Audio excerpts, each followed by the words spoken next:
One of the most important things when it comes to growing your business is growing your database and being able to email these people over and over and turn them into customers. Now, how do you grow your email list? I'm going to tell you one way to do that.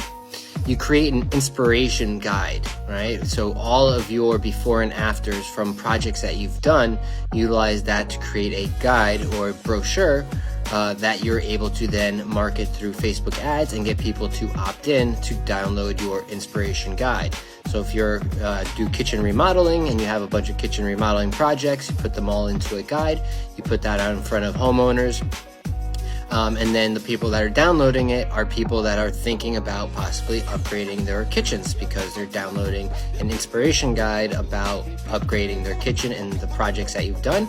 So if they see a project that you've done and they are inspired by it, they're going to call you for that job. So create an inspiration guide, put it out there, share it, put it on your website, share it through Facebook ads, and grow your database. And then you just constantly email your database to turn them into actual customers. So, till the next tip, peace.